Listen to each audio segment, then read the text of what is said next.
Hey guys, in a recent video somebody mentioned that one of the things they noticed as a lack for the color computer was a lack of official arcade ports. Well, I had to agree with them. There's not a lot. Radio Shack started out with clones of video games, and later on they had some official ports, but there were overall very few official ports. Fortunately, there were quite a few clones, especially from third-party developers. And so I thought today we'd just list some of them, third-party clones, and see how they made up for the lack. One of the first games that really stood out in the arcade, of course, was Space Invaders. One of them that was an absolute must for any system. And Radio Shack filled that need with Space Assault.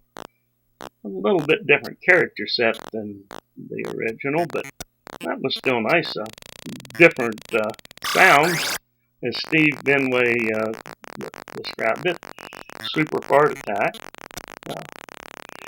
But it's a decent clone. Really filled the need for the first of the games. And then the second game that you really needed a clone of was a Missile Command clone. Polaris did a good job of that from Radio Shack. The analog joysticks on the color computer made a good replacement for the trackball that was used in the arcade for this game. And unlike a lot of ports of the game, this one used keys and keyboard for the fire buttons, so you could fire from 3 different subs instead of just firing from one and reloading missiles from the other 2. So it definitely filled this need. And then the third game that you really needed a copy of in the early games was an Asteroid clone. Micro does a good job of that. When Spectral Associates first wrote this game and released it on their own, they called it Color Meteoroids. And then when Radio Shack released it, I suppose they didn't want any possible legal hassles, so they changed it to, instead of destroying asteroids, you're destroying microbes.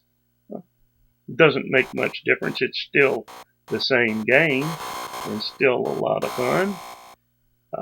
That's 3 out of 4 of the common games that you just almost had to have. The next one, of course, was Pac-Man, and Radio Shack didn't have that. So that's why we're going then to the third-party games. And then for the fourth game that was an absolute that you had to have was Pac-Man. I mean, just had to have a Pac-Man clone if you're going to have any decent set of games for it. This is Ghost Gobbler. It's a later version than what I originally had, with nicer graphics using the artifact color set. Looks a whole lot closer to the original. Looks like it plays the same as the older version of Ghost Gobbler, but it looks a lot nicer. So, especially if you got a later version, you got an excellent Pac-Man clone here. And then the next one was probably the single best clone quality-wise of any third-party release. Donkey King was so good that they got into legal trouble or potential legal trouble because of it and had to change the name to The King. It has all of the elements of Donkey Kong, and they're all of them done very well. It's programmed by Chris Latham, who also programmed the next clone that I'm going to bring up. And but this was about as good as it gets for a Donkey Kong clone. And then the next clone we have is Sailor Man. the first game that required 64K, also written by Chris Latham.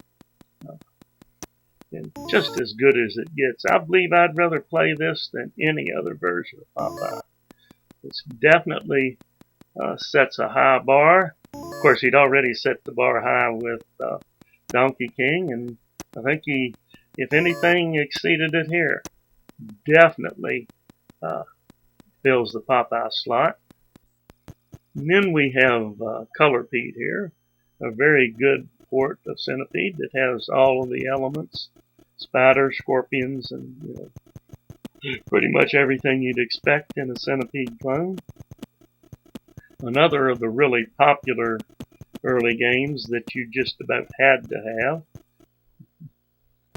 And here we have a game, Pitfall, that instead of being a clone of an arcade game, is a clone of Pitfall that was released for the Atari 2600 and then for practically every platform out there. And fortunately, we got our own copy of it. As far as I know, the screens are the same on it. It's not just the same gameplay. It's almost completely the same game. And then we have Buzzard Bait. If you are at all familiar with Joust, the name of the first level of Joust is Buzzard Bait. So that was an interesting name to use. I actually prefer the gameplay of Lancer, but I think this one looks a little better, and so I thought I'd show you this one instead, which is another way to say that just about all of the games that I've showed you, whether it's a Centipede game, whether it's a Pac-Man game, whatever it was, there were numerous different clones available, so you could pick the one that best suited you.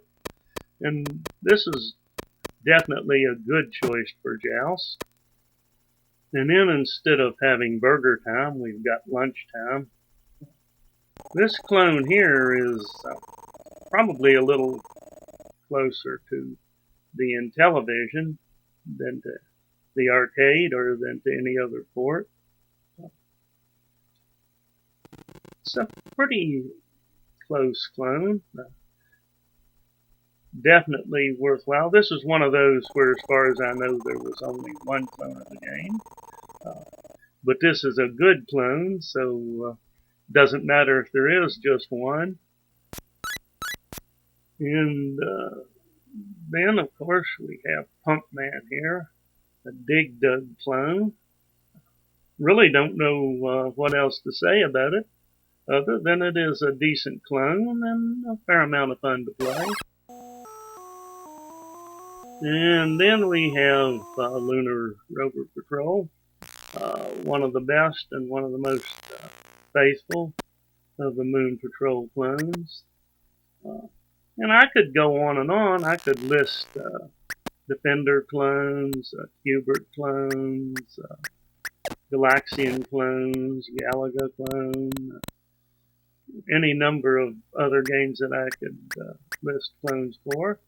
And then there were some decent original games as well. But I think I've made the point.